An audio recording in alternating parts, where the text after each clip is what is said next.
반갑습니다. 제가도 대구고, 또 저도 대구에 좀 살았고, 또 영남에서 목회를 15년이나 했고, 그래서 서툴지가 않습니다. 생소하지 않고 반갑습니다. 오늘은 열왕기상 13장을 그냥 통째로 쭉 한번 훑어보려고 하는데, 이 이야기가 상당히 좀 이상하고 또 재미있기도 하지만은 그걸 살펴보면은 또 거기에 정말 참복음이 들어있는 것을 발견하게 됩니다. 그래 제목을 자기에게 정직하자 이렇게 붙일 수 있는데, 바로 자기에게 정직한 그것이 바로 성령과 동행하는 삶이다. 이런 내용이 여기 들어있습니다. 열왕기상 13장 쭉 좀 볼 텐데, 본문을 오늘 좀 많이 상고해 봅시다. 그 어떤 장면들을, 상황을 마음속에 이렇게 그리면서 내가 거기에 참여하는 것처럼 그때 분위기, 생각들, 또 어떤 기별들 면을 생각하면서 보시기 바랍니다. 13장 1절부터 보면, 보라, 그때에 하나님의 사람이 여호와의 말씀으로 말미암아 유다에서부터 베델에 이르니, 마침 여로보암이 제단 곁에 서서 분향하는지라. 하나님의 사람이 제단을 향하여 여호와의 말씀으로 외쳐 이르되, 제단아 제단아, 여호와께서 이와 같이 말씀하시기를, 다윗의 집에 요시야라 이름하는 아들을 낳으리니 그가 네 위에 분향하는 산당 제사장을 네 위에서 제물로 바칠 것이요, 또 사람의 뼈를 네 위에서 사르리라 하셨느니라 하고, 그날에 그가 징조를 들어 이르되, 이는 여호와께서 말씀하신 징조라. 제단이 갈라지며 그 위에 있는 재가 쏟아지리라 하며, 여로보암 왕이 하나님의 사람이 베델에 있는 제단을 향하여 외쳐 말함을 들을 때에 제단에서 손을 펴며 그를 잡으라 하더라. 그를 향하여 편 손이 말라 다시 거두지 못하며, 하나님의 사람이 여호와의 말씀으로 보인 징조대로 제단이 갈라지며 재가 제단에서 쏟아진지라. 이 이야기의 배경을 되게 아시죠? 솔로몬 위대한 왕이 아들 때에 와가지고 아들이 대를 잇자마자 이 르호보암이 그만 나라를 그쪽으로 만들어 버렸어요. 젊은 혈기에 아주 권력만 믿고. 그래서 북방 이스라엘, 남방 유다로 10지파와 2지파로 이렇게 나눠졌죠. 나눠졌는데 북방 이스라엘이 나라를 세우기는 했지만, 분리 독립을 하기는 했지만, 예루살렘 성전이 정말 유다에 있고, 그것이 하나님의 법궤며 그 모든 위엄이 거기에 있으니, 이 하나님을 믿는 온 이스라엘 족속들이 그쪽으로 마음이 쏠릴 것을 염려해서 어떻게 합니까? 저거 북방 이스라엘 땅에 두 곳에다가 성전을 짓고 제단을 짓고, 여기서도 하나님 섬길 수 있다, 여기서도 다 우리의 구세주가 온다. 그래서 이제 그런 하나님이 시키지 아니하는 이런 제단을 만들고 우상을 섬기고 하려고 할 때에 유다 쪽에 있는 선지자를 하나님이 보내셔서 그 제단이 멸망할 것이고 이 제단이 재앙이 될 것이고 지금 외치지 않습니까? 근데 그걸 잡으려고 손을 뻗었던 이 여로보암 왕, 북방 이스라엘의 일대 왕 아닙니까? 손이 막아가지고 들어오지도 않는 것입니다. 자, 6절부터 더 봅시다. 이런 배경에서 왕상 13장 6절, 왕이 하나님의 사람에게 말하여 이르되, 청하건대 너는 나를 위하여 네 하나님 여호와께 은혜를 구하여 내 손이 다시 성하게 기도하라. 하나님의 사람이 여호와께 은혜를 구하니 왕의 손이 다시 성하도록 전과 같이 되니라. 왕이 하나님의 사람에게 이르되 나와 함께 집에 가서 쉬라. 내가 네게 예물을 주리라. 하나님의 사람이 왕께 대답하되 왕께서 왕의 집 절반을 내게 준다 할지라도 나는 왕과 함께 들어가지도 아니하고 이곳에서는 떡도 먹지 아니하고 물도 마시지 아니하리니 이는 곧 여호와의 말씀이 내게 명하여 이르시기를 떡도 먹지 말며 물도 마시지 말고 왔던 길로 되돌아가지 말라 하셨음이니이다 하고 이에 다른 길로 가고 자기가 베델에 오던 길로 되돌아가지도 아니하니라. 자, 이렇게 했으면 이제 일 끝난 거 아닙니까? 하나님 시키는 대로.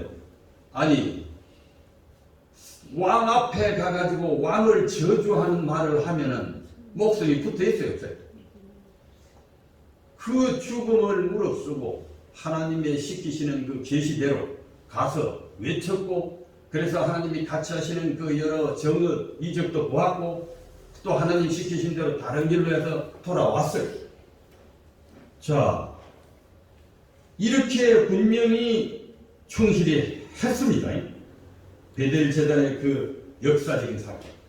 분리돼가지고 우상을 다시 섬기려고 하는 제단을 쌓는 것을 이렇게 저주를 해서 이것이 하나님께서 금하시는 일이라고 하는 것을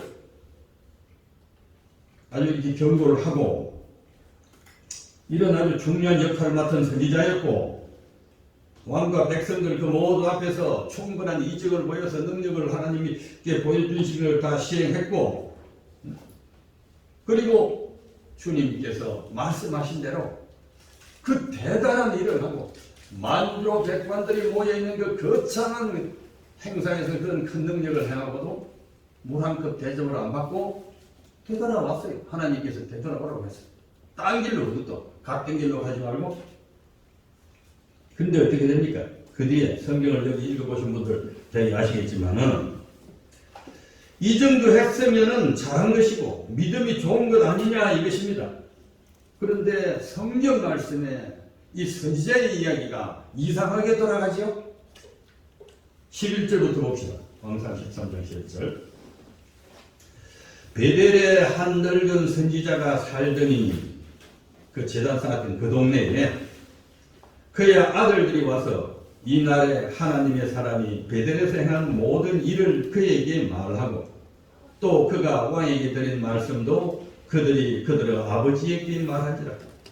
이 늙은이도 분명한 선지자라. 선지자가 살더니 성경이 선지자라고 확실해요.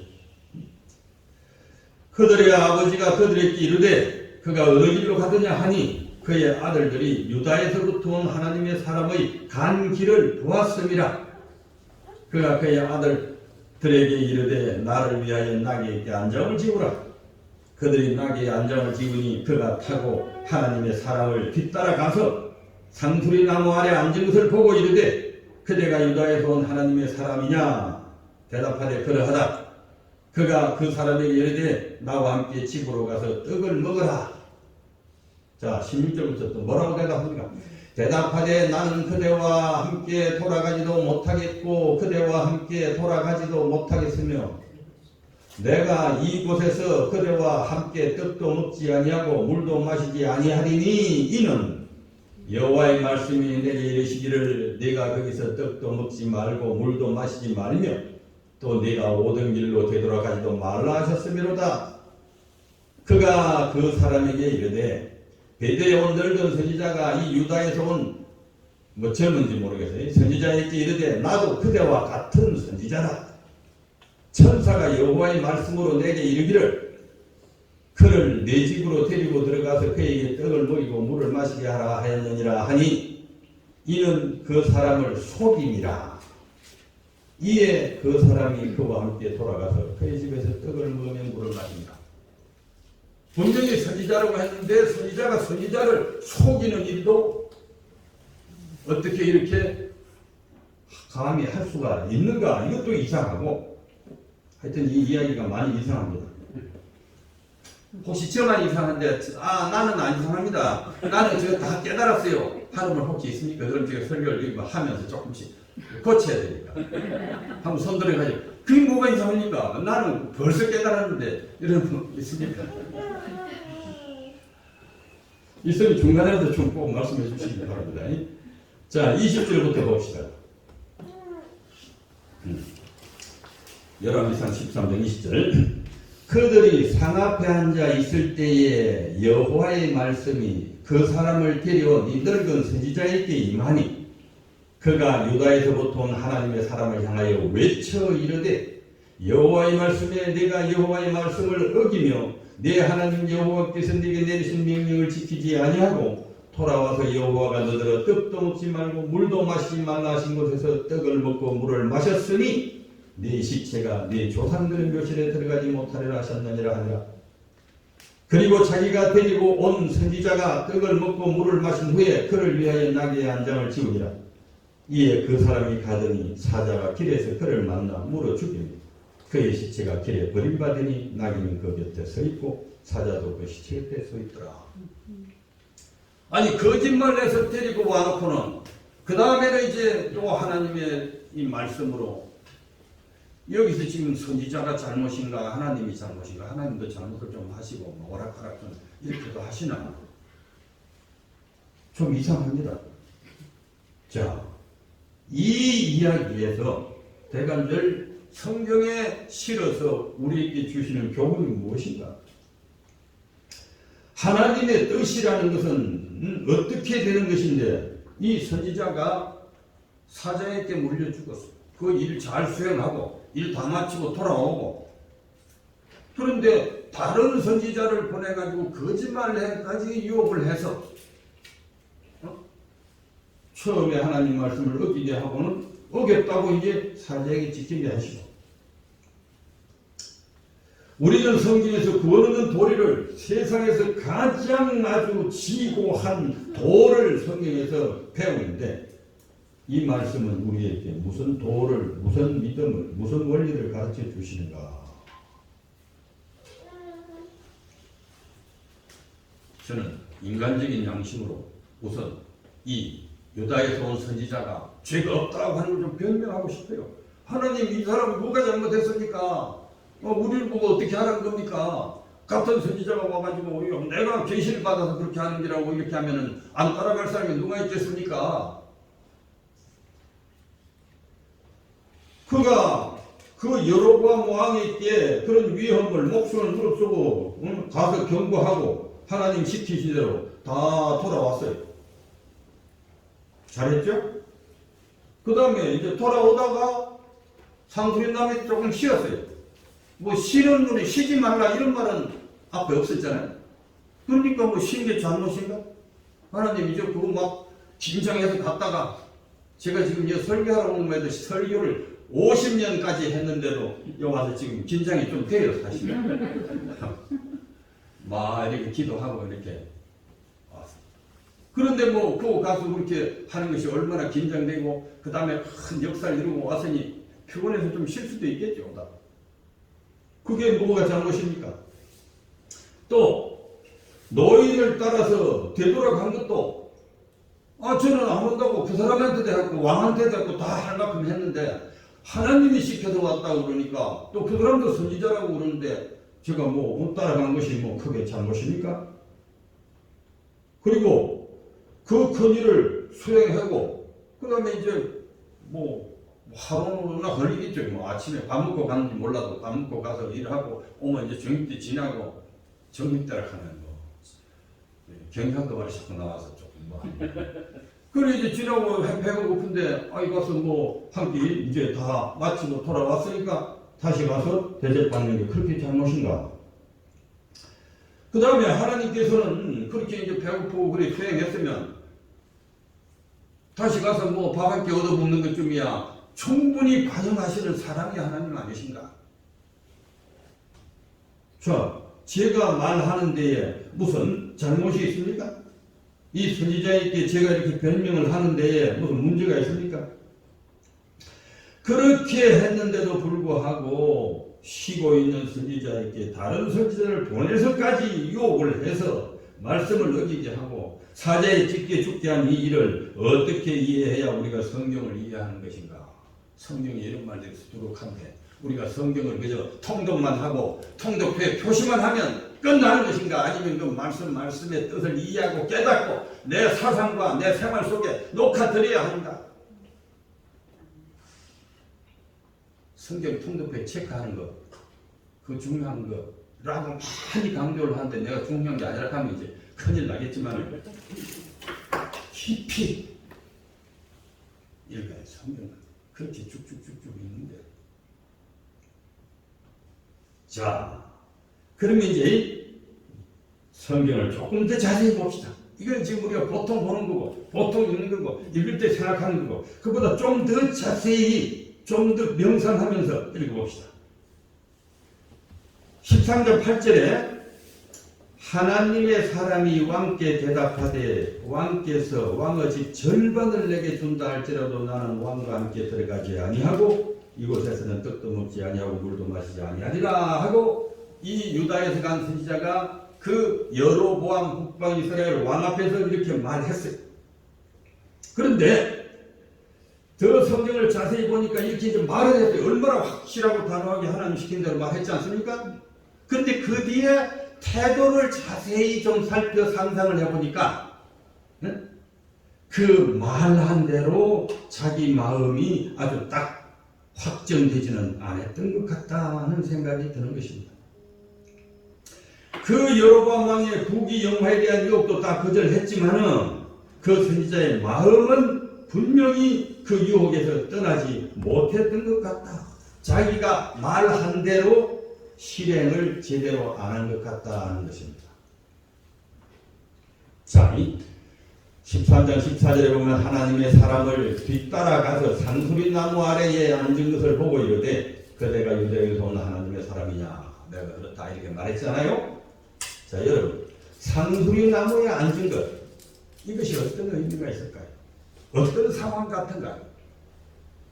지금 여기 계신 제국 중견 우리 크리스찬 또 SD 여러분이 볼 때 그 이제 복교의 스토리를 지금 다 들었습니다. 그래서 이제 상수리 나무 밑에 앉아서 지금 쉬고 있어요. 이것이 어떤 상황일까? 그거까지 이제 따라왔어요. 자, 첫 번째.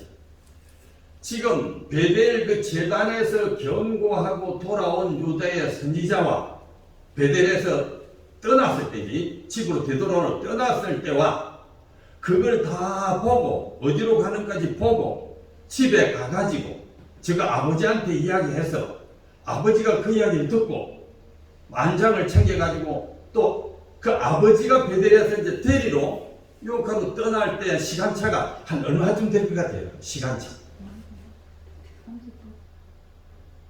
좀 안 되겠어요. 그거 다 보고 거기 뭐 바로 재단이 집 옆에 있는 건 아니니까 산 위에 있었을 거니까 집으로 내려가서 그날 보고 막 감동적이고 감격적인 걸 이제 아버지한테 이야기하고 그 아버지가 그걸 듣고 가려면 글쎄요, 이거는 뭐 시간적으로 상상했지만 최소 한 2시간은 좀 지났을 것 같은데요.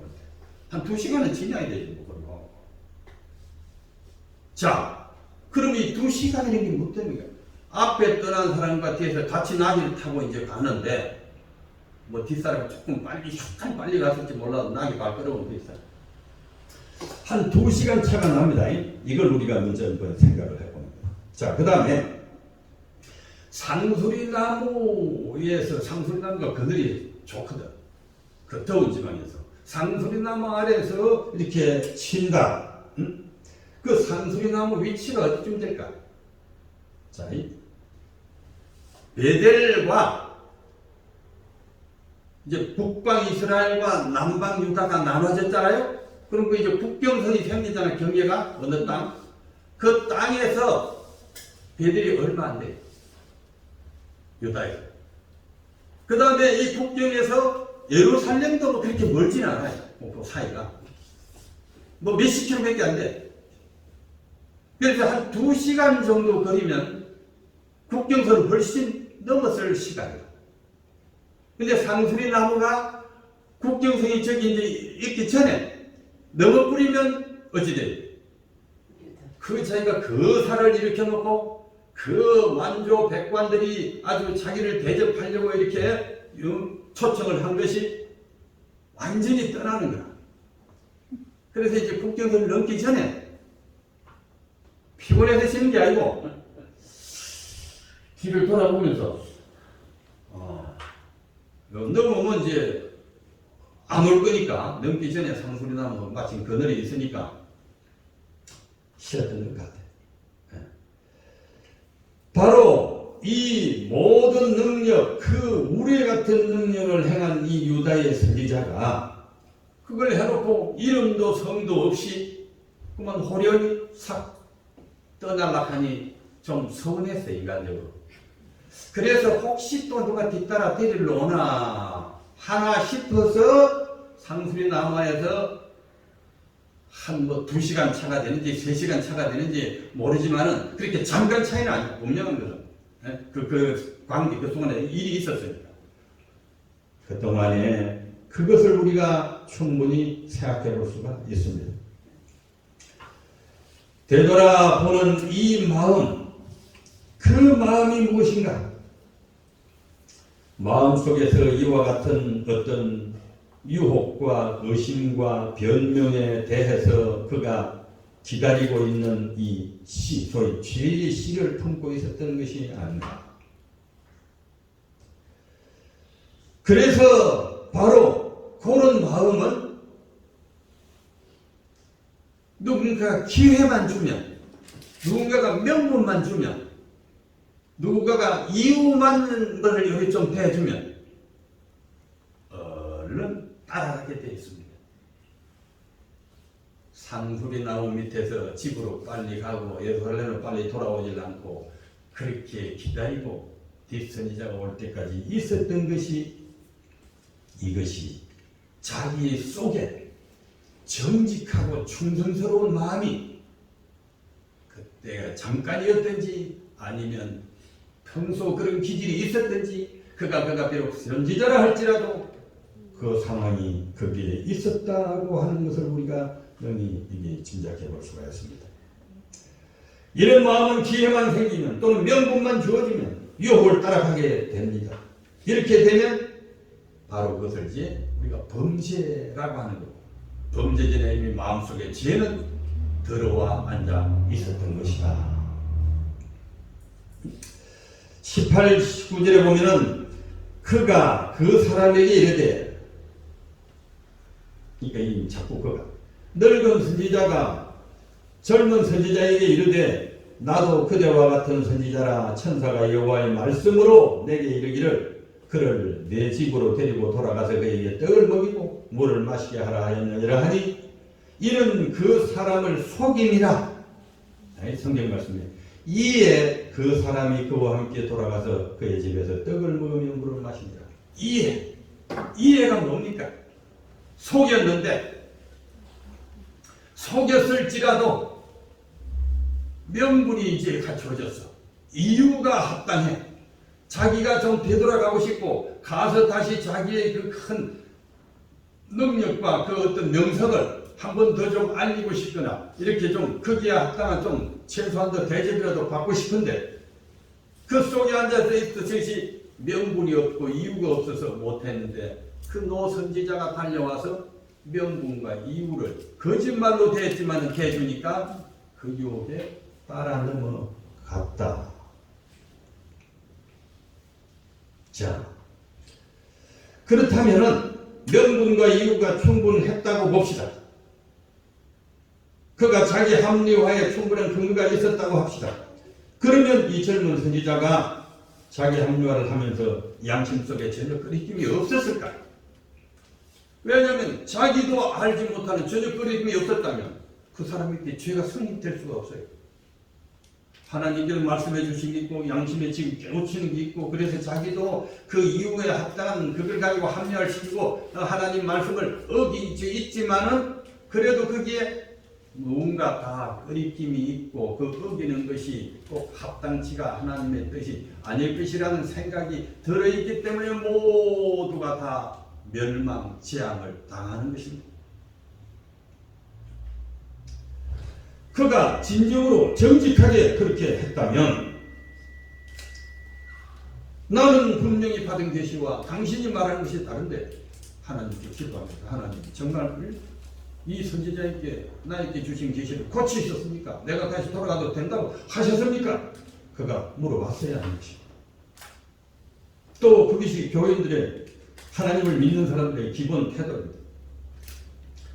그 다음에 그가 베델 제단에 와서 그 한 하나님의 이적과 능력을 보았으므로 자기가 하고 있는 이 모든 행위가 하나님이 확실히 주신 계시임에 증거들을 분명히 가지고 있었습니다.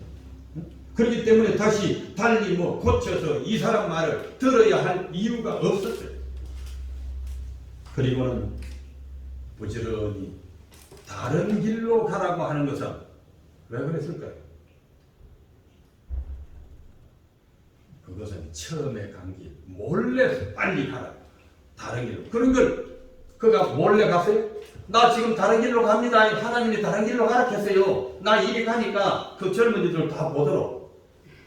하나님께서 숨기시고자 하는 그 의도를 그는 인간적인 명예를 위해서 다 알리고 비밀을 갖다가 공포하고 비밀이라 하는 꼴로 하면서 얼마 국경에서 멀지도 않는 그것을 지체하고 몇 시간을 거기서 기다리고 있었다. 이런 속에 품고 있는 이 주의 명령을 어겨서라도 세상적인 좀 명예와 이익을 좀 구해보고자 하는 그 마음을 과연 그가 주님 앞에서까지 정직하게 변명할 수 있었겠는가? 그러니 이 젊은 선지자가 하나님 말씀을 어기고 사자에게 찢겨 죽은 그 모든 이유도 거짓 선지자의 탄만을 할 수가 없는 자기 양심 자기 속에서도 정말 떳떳하지 못한 면이 있었다. 자, 바로 오늘 우리 주는 기별이 뭔가 하면 예수 그리스도를 믿는 신앙이라는 것, 믿음이라는 것이 이렇게도 맑고 정말 깊고 예민하다는 것을 기독교인들이 우리들이 알아야 한다는 것입니다. 네. 마음속에 그 하나의 작은 생각 하나 품는 것, 작은 변명 하나 하는 것, 자기를 이렇게 합리화시키는 이런 사소한 것들이 이렇게 하나님의 엄청난 심판을 받는 죄가 된다는 사실. 사실은 오늘날 온데 퍼진 게 다 기독교인데 그 기독교인들 세상 명예를 얼씨구나 좋다고 따라가는 세상에 우리만 이런 양심 가지고 살 수가 있을까? 그럴지라도 예수님을 믿으려면 이와 같이 정말 자기에게 정직한 성령이 우리 각각의 속에 가시는데 자기에게 정직하다는 것은 성령의 말씀에 깊이 귀 기울이고 순종한다 하는 뜻하고 같은 말. 자, 이와 같이 자기의 속마음을 합리화 위장하는 것을 바로 뭐라고 합니까? 자기를 속이는 것이라고 말합니다. 남을 속이는 것보다 자기를 속이는 것이 더 큰 죄다. 이 은밀한 죄, 이것이 위험한 죄요. 이것이 아주 큰 죄다. 부지와 선지자 107페이지에도 이 광경을 좀 이렇게 써놨는데요.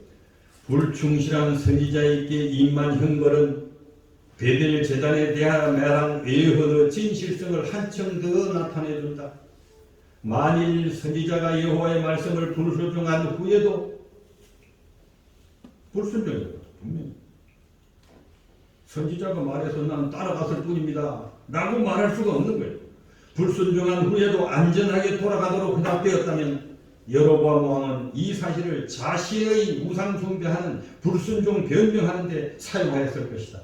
갈라진 이단과 마비된 팔과 감히 여호와의 명백한 명령을 불순종한 자에게 내린 무서운 문명에서 여로보암은 하나님이 노여워하셔서 신속하게 나타내신 불쾌함을 분별해야 했고 이 형벌들은 그에게 행악을 고집하지 말라는 경고가 되어야 했는데 그럼에도 불구하고 여로보암은 계속 나와서 350년이라는 여로보암 이후에 긴 북방 이스라엘의 역사가 타락에 죄악에 연속으로 흘러가는 계기가 되었던 것입니다.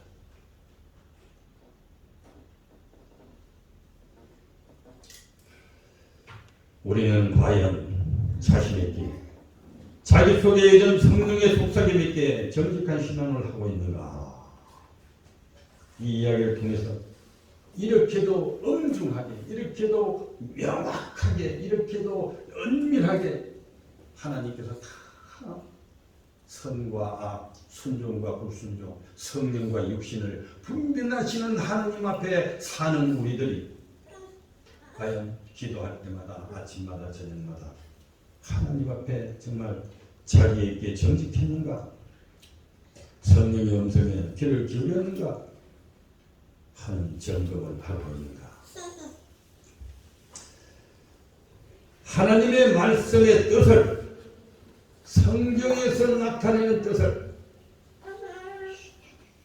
성경을 읽으면 자기 부인, 정직한 양심, 성령의 순종, 죽음보다도 귀한 하나님의 말씀, 이것이 어디나 다 나오는데 과연 우리가 성경을 읽고 교회를 나오면서 정말 신앙을 그런 정도 수준으로 받아들이고 있는가? 뭐 남보다 낫고 이 정도면 뭐 누구보다도 괜찮고 이 정도면 뭐 하나님 위해서 하는 일이고. 우리가 성경을 설교자도 엄청나게 그렇게 많이 합니다라고 말해야 되나, 할 수 있습니다라고 말해야 되겠습니까? 뭐라고 말할 것이요? 뭐라고 말할까요? 서울말. 저는 하고 있습니다라고 말하고 싶습니다. 성령의 모든 뜻을 그대로 나타내는 것이 아니라 이 형편에, 자기 형편에, 이 교회에, 이 교단에 맞게 이 선지자가 자기가 받은 분명한 계시를 다른 뭘로 갖다가 대입해가지고 아예 돌아가서 떡 먹어도 되겠구나 하는 것처럼 이거를 변경, 합리화하듯이 얼마나 많은 성경을 빙자한 설교들이, 성경을 빙자한 활동들이 이렇게 자기에게 부정직하게 변경되고 있는가? 또 우리가 하나님과 교회, 또 어떤 여러 사람의 연합, 어떤 하나님의 특별 은혜, 이런 것으로 뭐 사업을 이루고 무슨 영광이 드러났을 때에 슬쩍 자기 노력으로 또 자기 뭘로 자기의 어떤 명예를 거기 좀 같이 소위 숟가락을 넣는다고 그러죠. 어떤 이익이나 좀 평판을 좀 얻어 챙기려고 끼우끼우 하는 때는 없는가?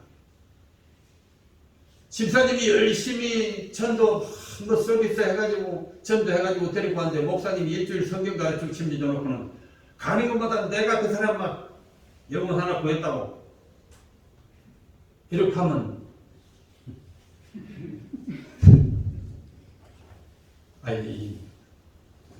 이 말은 하여튼 막 그렇게 하면 안 돼.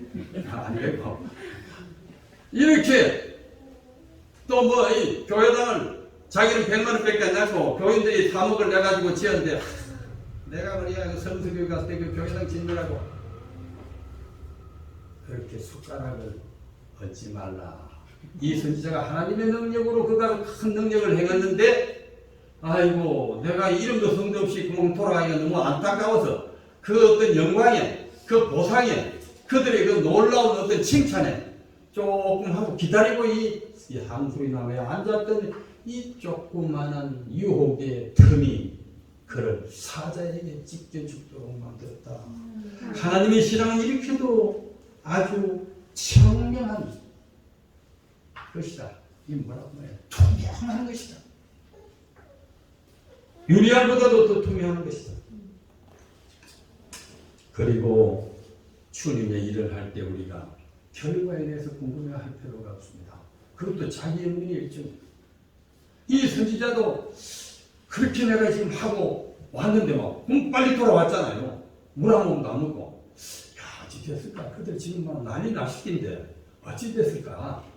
또 그들이 나를 얼마나 덜 먹일까? 정말 그들이 회개하고 굴복했을까?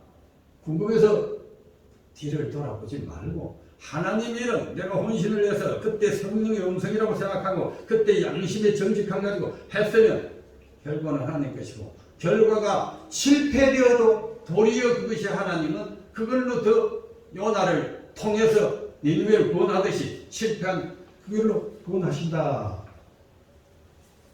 바로 이런 것들이 자기에게 정직한 신앙이다. 아멘. 말씀을 제대로 들으면 우리는 회개를 안 할 수가 없어요. 내가 들어본 것을 보지 못할 수가 없어요. 너무 확실하고 깨끗하고 분명하기 때문에. 이래서 우리가 의라고 하는 칭호를 얻게 되는 것입니다. 다 바꿔서가 아니고 보기 때문에 그냥 그렇게. 믿음의 핵심, 자기 부인의 핵심, 구원의 핵심이 바로 이 자기 속에 이 확실한 결정, 정직한 결정에 있습니다. 선지자가 어떻고 뭐 이것은 별로 상관이 없습니다. 인생의 위대함은 사람들은 어떤 업적을 이뤘는가, 무슨 지위를 얻었는가 라고 판단하지만 하나님은 이런 걸 전혀 보시지 않는다. 우리도 성경을 믿는 예수님을 믿는 사람으로서 그런데 연연하지 않는다. 뭐 누가 주지도 않지만 나보고 내일부터 너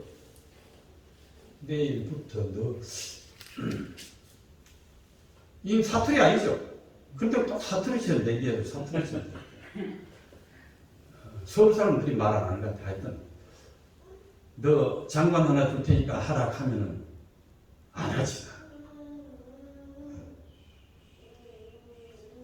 젊을 때는 어떤지 몰라. 지금은 뭐 안 하지.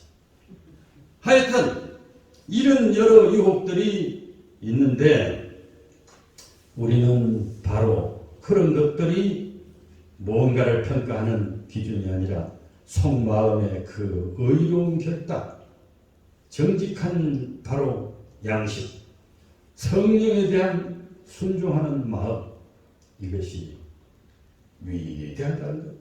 그것이 세상의 모든 악을 결국 이긴다는 것. 세상의 권세와 정사를 이긴다는 것. 이 어둠의 세상 주관자들을 그것이 결국은 이긴다는 것. 그보다 더 큰 힘이 없다는 것을 우리는 믿는 하나님의 자녀들입니다. 이 진리를 알리기 위해서 그 유다의 선지자를 찢기게 하셨습니다. 25절부터 보면은 지나가는 사람들이 길에 버린 시체와 그 시체 곁에 선 사자를 보고 그 늙은 선지자가 사는 성읍에 가서 말한지라. 그 사람을 길에서 데리고 돌아간 선지자가 듣고 말하되 이는 여호와의 말씀을 어긴 하나님의 사람이로다. 제가 유혹해서 그러다 어기게 해놓고는 또 이때는 이제 어긴 벌이 합당하다 이렇게 말합니다. 여호와께서 그에게 하신 말씀과 같이 여호와께서 그를 사자에게 넘기심에 사자가 그를 죽였도다 하고 이에 그의 아들들에게 말하여 이르되 나를 위하여 낙의 안장을 지우라.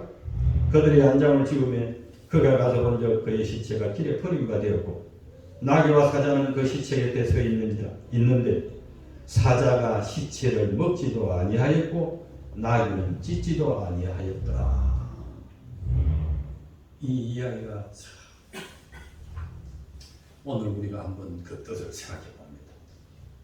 이 이야기가 이상하고 재미있고 그러면서도 생각해 명상해 보니까 과연 하나님을 믿는다는 것이 어떤 것이며 성령의 음성을 듣는다는 것이 어떤 것이며 믿음이라는 것이 어떠하기 때문에 그것이 의롭다는 칭호를 받으며 그래서 그것으로만이 구원을 얻을 수 있는가 하는 위대한 진리가 들어있음을 발견하게 됩니다. 베델에 있던 그 늙은 선지자가 이제 그 상경을 보고 시체를 수도가 가지고 묻어서 비석까지 세워줍니다. 묻어 가져와서 베델에 들어가서 비석까지 세워줍니다. 29절부터 보면은 늙은 선지자가 하나님의 사람의 시체를 들어 나귀에 실어 가지고 돌아와 자기 성읍으로 들어가서 슬피 울며 장사 지내되 곧 그의 시체를 자기의 묘실에 두고 오호라 내 형제여 하며 그를 위하여 슬피웁니다. 자기가 만들어 놓고 자기가 슬피 운다?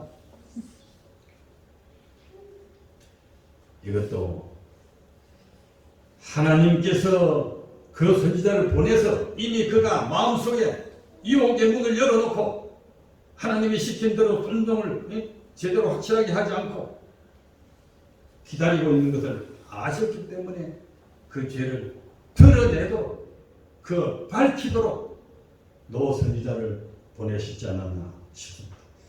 그 사람을 장사한 후에 그가 그 아들들에게 말하여 이르되 내가 죽거든 하나님의 사람을 장사한 요실에 나를 장사하되 내 뼈를 그의 뼈 곁에 두라. 그가 여호와의 말씀으로 베델에 있는 제단을 향하고 또 사마리아 성읍들에는 모든 산당을 향하여 외쳐 말한 것이 반드시 이룰 것이니라.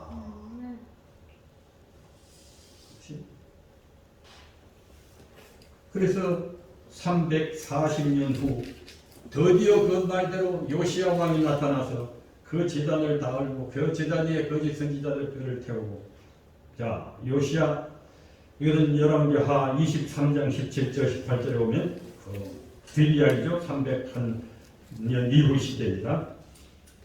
요시야 왕이 이르되 내게 보이는 저것은 무슨 비석이냐. 성읍 사람들이 고하되 왕께서 베델의 단을 향하여 행하신 이 일을 전하러 300년 전에 예언하러 온 유다에서 왔던 하나님의 사람의 묘실이니이다. 가로되 그것은 그대로 두고 그 뼈를 옮기지 말라 하며 무리가 그 뼈와 사마리아에서 온 선지자의 뼈는 그대로 두었더라. 왜? 이 진리, 오늘 이 시간 우리가 듣는 이 진리를 계속적으로 하나님의 백성들에게 이 세상에 전하기 위해서 하나의 실물 교훈으로 그 사자의 지게 선지자의 시체와 또 그것을 수행했던 그 늙은 선지자의 시체와 거기에 쓰인 비석을 유지하고 돌아 해서 그대로 성취되었습니다. 우리가 믿는 믿음은 도덕적으로 옳다거나 남에게 선하게 하는 그런 것으로 판단되는 것도 아닙니다. 자기에게 정직한가, 성령을 따르는가, 이것으로 판단되는 것입니다. 이것이 하나님 앞에 의가 되고 성령과 동행하는 방법이 된다. 그리고 이것이 우리가 세상을 이기는 가장 강력한 힘이 된다. 이거는 정말 아무것도 힘이 없는 자기 희생의 법칙 같지만 그리스도가 세상을 이기신 것과 같이 이기도록 방법하신 무저항의 승리의 비결이다. 유다에서 온 선지자, 그 선지자나 발람 선지자나 사울 왕이나 빌라도나 또 제자 유다나 이들이 모두 왜 그렇게 멸망을 당했는가? 바로 이 선지자같이 자기에게 부정직하지, 자기에게 정직하지 못했다. 그것들로 그들이 다 멸망을 당했고, 남은 그 시대는 정치적인, 사회적인, 도덕적으로는 별 표시가 안 나 보일지 모르지만 하나님은 그것을 가장 중하게 보시다. 자, 끝으로 고린도전서 3장 18절에서 20절에 있는 말씀을 제가 이 뜻으로 봉독을 하고 말씀을 마치겠습니다.